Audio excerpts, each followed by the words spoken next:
Welcome, everybody, to the Baseball Blueprint Podcast, your home for all things player development, where we highlight some of the best instructors in the game. Today, we have my friend Casey Demko, who's an assistant coach at Abilene Christian. Casey, it's awesome to have you on the show, man. Pleasure to be here, man, as always, Cody. Well, I'll tell you what, Casey, I always enjoy when we get to talk shop because I'm learning something 100% of the time. And in this episode, for listeners who have listened in the past, is going to be a little bit different. Our job here is to give you as many takeaways as we can without overwhelming or under explaining what we're trying to do. And Casey's the right guy to do this with. This is a guy whose toolbox is incredibly deep, and so we're gonna get right into this here. So Casey, let's talk a little bit about pregame routines, pre-practice routines. What are some things that you have your guys do, or things that you've seen elite athletes do to help prepare themselves for the day? Yeah, absolutely. So I think you can go a couple different ways with this. I think the first question that we have to answer as instructors and coaches is, what is the end goal, right? What are we trying to get out of this? Is it to prep them for the game? Is it to help put them in an environment where they're challenged? When we answer that, I think at least on our end, man, we think, is this representative? Is this going to help them make the first base umpire raise his hand more times than not? Yeah. Whenever we go to the game. So for us, when we talk about this, there's some different flows with it. When you hit BP, you don't just walk into the cage and start banging balls to left field, right? You do your body prep in the cages. You go front toss. You do tee work. You do some different med ball holds or slams or something just to wake yourself up or get you primed, so then you can go hit on the field. So same thing defensively, dude. I would say that there's 80% of programs out there just go out and, all right, we're going to get ready for the game by fielding ground balls during BP. So how can we kind of rewire this? For us, we kind of break it down. We're going to isolate their lower half. We're going to isolate their hands, and then we're going to challenge them with a little bit of decision-making stuff. So we'll go through a glove work series, kind of the same thing everyone does, right? We'll put them more in a little bit of a split stance, just so they can see a little bit more momentum coming forward with it. Yeah. We'll do that on their knees. We'll have them stand up. We'll isolate their lower half, whether it's, hey, let's put a little platform out there so they can feel themselves kind of jumping off of it, to feel themselves landing, just to overemphasize the drop of a prep step. We'll run through a little ladder series, and then we'll go to a series that's a little bit more decision-making based. And when you think infield, it's all about how can you make a quick decision, and how can you let your body and your mind kind of take over once you make that decision, because there's no going back, right? That initial read that we have is going to set the tempo for the whole play. So we try to challenge our guys a little bit with, hey, we're going to hold two balls. I'm going to drop one of them. You have to catch the other one. Hey, we're going to have PVC pipes. Your back's going to be turned to me. You're going to flip around when I say go. I'm going to drop one of them. You have to turn and react. I have the same PVCs. You're sprinting at me. I'm going to drop one of them. You have to make a V cut the other way. Yeah. I'm going to have different colored balls. Just toss them at you. Have you catch the green one. We're going to play rock, paper, scissors. If you lose, you run away. If you win, you try to catch them. Just something to make a quick decision and react. Love that, man. Where a lot of people may say, hey, dude, what are these guys doing? This is an idiot, whatever. You see CJ Stroud. Now he's kind of doing some pregame stuff, which I love, dude. Like, he's shooting a basketball for feel.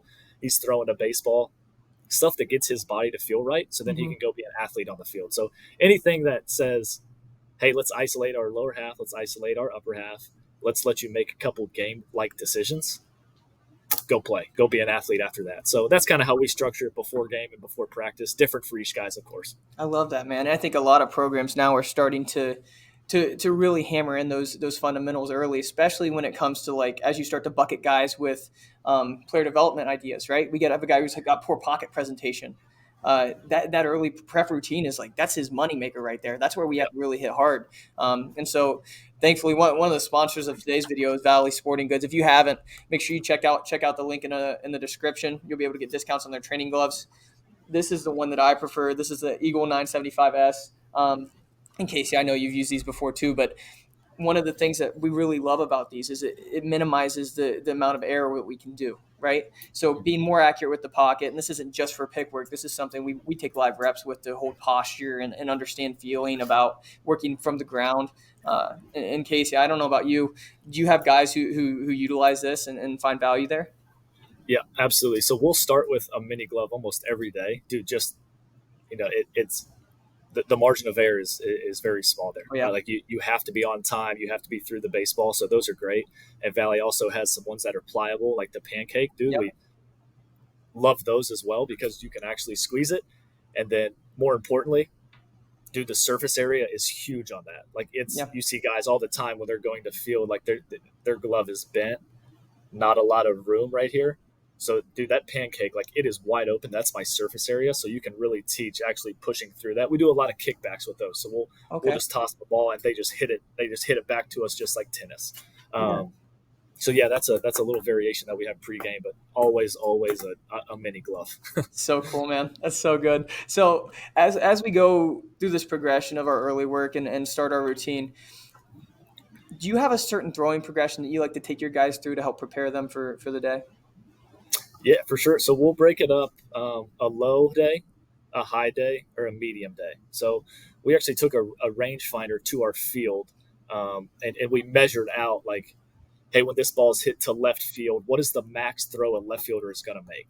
Like, what is the farthest throw? What is the farthest throw a center fielder, right fielder, third baseman, shortstop? We didn't do second baseman. What are the farthest throws that those positions will make? And then we went to our throwing progression of, hey, for your high day, this is what it looks like for your position. For your Wow. low day, this is what it looks like for your position. That's so Medium cool. day, this is what it looks like. So then we know it's not just, hey man, we're going out there and long tossing today. Let's go get our arms stronger. Yeah. It's, hey, there's actually some stuff, some substance behind this, because your max throw that you're going to make, hey, third baseman, a deep throw in the, right down the line to first base is 46 yards. So then when we go out onto the field, we can kind of play this game on our compression throws. Yeah. It's representative of what it looks like on the field. So we'll Wow. do double cuts. We kind of did the whole thing. So yeah, we break it up based on position. So infield catchers and outfielders will have a different way that they get to 90 feet. Once they get to 90 feet, then it looks like, hey, we're building our arm strength based on our position. And then based on the position as well, catcher, infield, outfield, it'll look different for 90 feet coming in, more position specific. That's so good too. I mean, I remember back to when we were playing. A lot of the times when you go through your throwing program, like you want to get your arm loose, you want it to feel smooth. It kind of goes out of your mind about how far the throw is that you actually need to make, right? So giving Yeah. them that point of ref, wow, that's powerful. I wonder how many groups are doing that. So that seems rare to me that you guys are able to do that. That's incredibly innovative, and I think that if you don't mind, that's something that I want to take for my guys too, because that is some awesome stuff. Wow, dude, what made you come up with that idea there? Yeah, so our associate head coach Blaze Lambert, like we kind of tackled the defense together. He sort of leads it, and then we sit down and we just kind of talk like, hey, how can we get our throwing better this year? Yeah. How can we get our arms healthier? I think it first starts by measuring. All right, how far is a throw? Mm-hmm. Why do we need to throw? Yeah. Where do these guys line up? So like it makes sense. It's not just we're barking at them saying, all right, you need to throw harder, man. Well, hey, our left fielder, you're a throw to home plate for you is 109 yards. So it's like, okay, now when you go to 109 yards, this is what it looks like, and you've done it before. Mm-hmm. So yeah, we just kind of started talking a little bit about it. He brought his rangefinder out to the field. I would go to where the left fielder thought he was. He would stand at home plate with his rangefinder. We'd see how far we were. So yeah, it's just representative. It's nothing groundbreaking, but it at least gives the player the idea of this is what a throw looks like from my position. I'm never going to make a throw farther than X for my position. Right. So I'm still going to build arm strength. But when I come in for my compression throws, this is what it looks like specifically to my position. That's awesome, man. I love that. I love that. So staying on that topic of throwing, right? You guys are one of the, to be honest, one of the most beautiful non-Power 4 stadiums that I've ever seen. I mean, you guys have done a great job, and You guys have turf. You're able to use that really well. How does that kind of impact into your philosophy in terms of trying to create outs? No doubt about it, right? So the whole thing of an infielder or a defense, man, how quick can you get to 27? Yeah. Right? How fast can you get to 27 outs? Not one more, not Yeah. two more. How quick can you get there? So yeah, we are blessed and we are fortunate with a stadium. And actually, right now it looks a little different.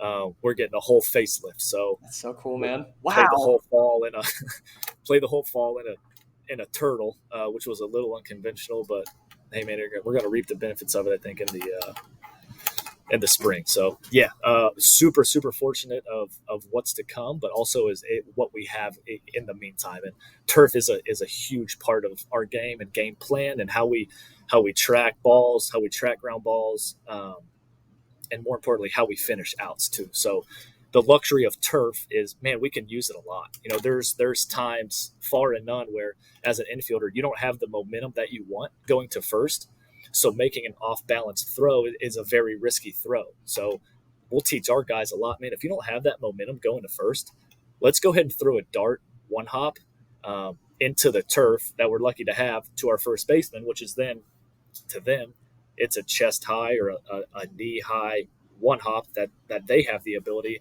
to get through with momentum and catch it farther than they would at a ball at their chest, which just Yeah. takes longer to develop, anyways. So you hear it in outfield all the time, right? Long hop or no hop. In the infield, you don't really hear it a lot because it's, hey, set your feet and throw a strong throw. If it allows you to get the ball out of your hand quicker and throw it in the turf, dude, we preach it and we love it. Shortstop in the 6 hole that doesn't have the time to set his feet and shuffle once or twice to first, dude, plant your right foot in the ground and throw a dart in the ground. Get rid of it quick. The ball's out of your hand. It's moving. Yeah.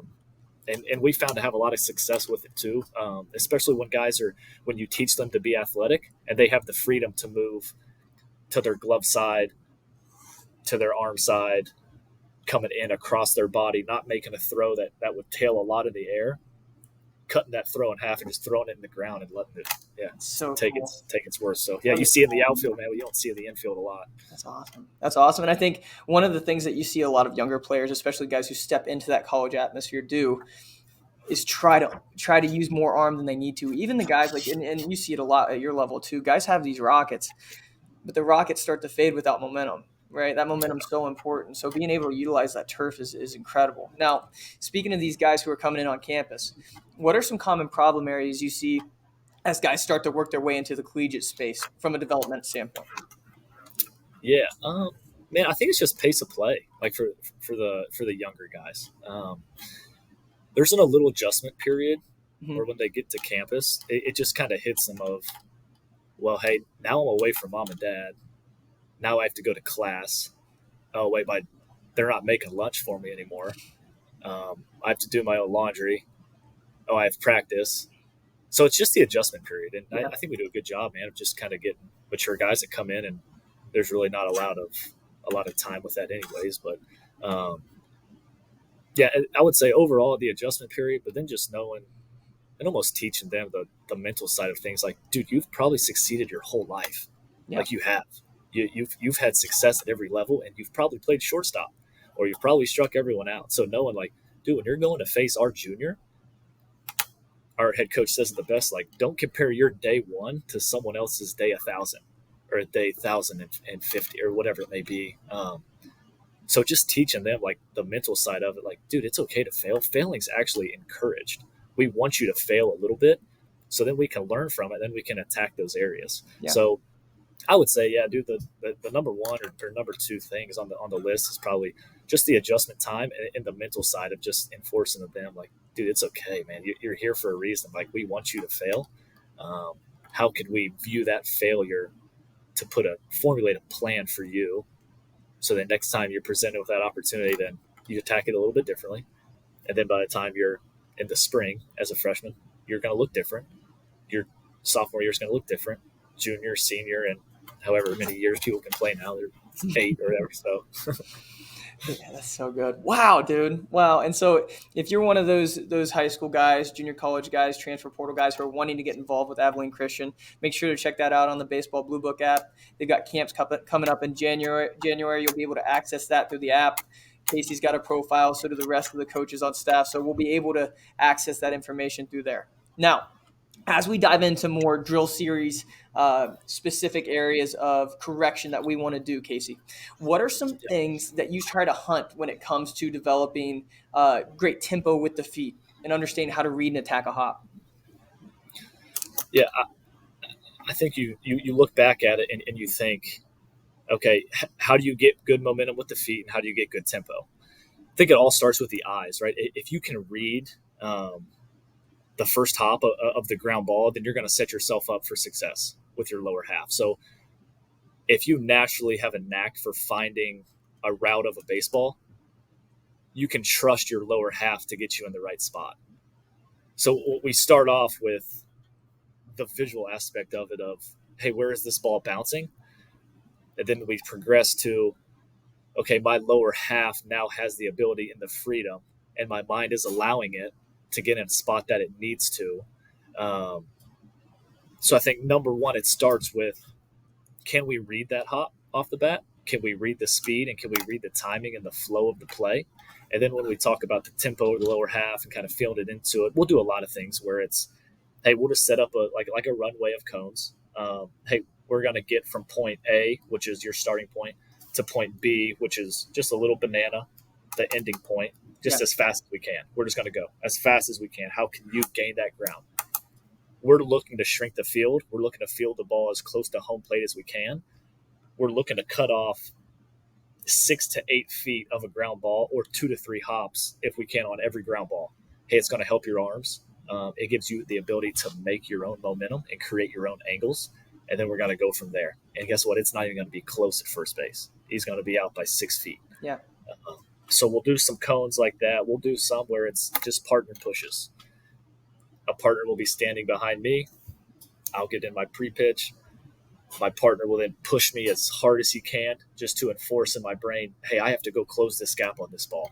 I'm going to go. So he'll time it up with the fungo while he does that, which also helps the lower half kind of just go. We'll do some more where it's just some ladder series where they're getting quick and into it, kind of bouncing in and out of them just to get their footwork going. But more importantly, it's fielding a long ground ball and teaching these guys, like, you're allowed to read the hop still while you're closing the ground on it. Yeah. A lot of amateur infielders and younger infielders they'll sit back and they get really good at reading hops. Dude, you can read hops while you're still moving forward too. Mm-hmm. Like we always tell our infielders, our hitters, like, if I'm flipping you front toss and you have a guy that struggles getting out in front, like, dude, that ball's not just going to stop in front of home plate. Promise you. It's going to go to the net. Let it travel. Let it run its course. Same thing infield. Like, dude, that ball, it's not like it's going to hop all the way to you. It's not going to hop once and then go this way and this way and this way. You don't need to sit back and try to go like a reaction ball. Like, dude, you can read the path of the ball while you're gaining ground and getting your momentum too. So just as far as training at all, I think it starts with just, dude, teaching them what they're looking for or teaching them what it is. For sure. And teaching them trends. Well, and I think one of the things that you shot my way, I think Steph Rohn might have been the one who posted this, but essentially it was like a 3-section cone setup where it's essentially right where the cut of the dirt met the grass was. So that's your zone 1. That's a spike ball you're attacking immediately. There's next zone. I wish I knew the metrics behind it. I usually put it at like just in front of the mound. That's our zone 2. Anything beyond that, zone 3. Zone 3 is where we can be more patient. Zone 2, we're still attacking and reading. And there are times where we might give some space on a hop on that zone. But it was really good because it made me think about, yes, you're attacking. Like, we're attacking, but the process of reading that hop happens while we attack, which is so good. Yes. And you can feel that difference of, okay, zone 3 flight, I know I need to be able to feel that differently because that's a different type of ball, right? The flight is different. And I think directionally now that people are starting to really hone in on the idea of that post-contact prep step, you're covering that ground differently. You're not having to get forward momentum and bend back. You're landing neutral with your weight and you're able to shift. So, man, that's some good stuff, dude. All right, shifting gears, pocket presentation. What's your go-tos there? Yeah, I think just isolation. You Yeah. know, we use video a lot, so Hmm. just a typical iMovie. Yeah. Hey, we'll put our phone up on a tripod. We'll run through our short hop series. We'll go bare hand. We'll put a glove on. We'll stand up. We'll just go back and slow mo the video. Um, Honestly, just with the thumb. It doesn't have to be a slow mo video. We'll just kind of rewind it and wind it forward, and just like hitting, like is he? How long is his pocket in the zone? How long Yeah. is his barrel in the zone? Can he kill a hop that is pushes him forward? I see. Okay. Can Yeah. he hit? Can he hit a ball? Hit a ball? Hit a ball? Hit three balls in front of him. So You're looking for them to hold flexion and see that yes, pathing. Okay. I love that. Okay. yeah. Which then I heard it. I don't know. It might have been Kai or it may have been another podcast or just an absolute rabbit hole one time. But someone said the funnel is a byproduct of having really good feet. Yeah. Like I totally believe in. Hey, if you're pushing through it, your legs are going to make you funnel that ball. Yeah. So if you're swiping across it, man, it's hard to be directional Right. when this glove is going this way. Same thing backhand, same thing forehand. So, dude, I love it. Like the last 10% of the ground ball, we'll always look for. We tell the young kids, we put a pair of sunglasses in our glove for the young kids at camp. It's like, can the sunglasses see the ball? No. Yeah. That's so good. Can they see it now? And then you just do it, yeah, now. Or you have eyeballs in your pockets. Like just the last 10%, looking just to free that hand up, so then our lower half can go get the hop that we wanted. Also knowing, hey, this thing is very important to kill that hop. That's why we train the short hop every day. So I would say overall, it's just the video. Yeah. Just making the guys like, hey, this is what you look like 6 inches before contact. This is what you look like at contact. And this is what you look like 6 inches after contact, which is probably the most important. That's so good. I know a lot of first basemen too. It's funny. Yeah. Sometimes we forget about those guys, right? And that's a huge piece of the defense. You see a lot of those guys with really aggressive rake moves, and sometimes it's called for. But to be honest with you, a lot of times it's not. And so you see a really like vertical rake move that kind of floats up and it kind of gets out of pass sometimes. So one of the things that we've been doing here is just introducing kind of a more linear move with that and pairing that with video delay. Right. So as we rep that out, we can take our reps and go back. And again, they don't need to hear me say that every rep. And so when you add that video delay in, it's pretty instant feedback to where they can self-correct as they go. And I can tell if it's working just throughout the drills to see if they're making those minor corrections. Yeah, that's very smart. So yeah, it's how big of a layback do you have on that? It depends on the amount of guys. If the rep's like a 5-rep drill, right? I'm going to put that at probably like 40 seconds. Again, if you got 4 guys in the drill, you take your time, and then you watch the next guys, and you're always learning something, right? You can learn something from the next guy. So I think when you watch yourself do it, you start to – and it's not always healthy. It's not always something we're going to do, especially if we've got a guy who tends to kind of throw his mechanics out the window when he sees something else he likes. But if it's something where we're introducing a concept, I really, really love that because then you can start to feel different movements. Maybe it's something you can try that you haven't thought of before. So that introductory phase is a great time to use that video delay. Now, if I'm using video delay when it comes to mastery, you have to have a kid with some feel, right? Because then they'll start tweaking some stuff they don't want to do, right? So you don't want to give that to the overthinkers or the hyper-cerebral guys. But yeah, that video delay has been a lifesaver for me. That's awesome. Yeah, that's a good app to use. So one of the next things I want to talk about here, and this was a common thing that we had heard previously, but recruits go through this process now where you have to be at showcases. It's really hard to be that guy and not go to these showcases, and you have to be on certain circuits and get in front of coaches, go to camps. It's one of those things where now they're imperatives. When you're standing out at a showcase, what do they need to show you as a defender to say, hey, I can be a guy for you? Yeah, I think there's a big debate right now of, do you want a twitchy infielder? Do you want a non-twitchy infielder? Do you want an infielder with a strong arm? Do you want an infielder with not a strong arm? A guy that has a good backhand, has a good slow roller. There's a lot of checkpoints that people look for. I think the one that remains true is just, dude, does this guy move with urgency? And does he have some sort of feel of the runner's time? Yeah.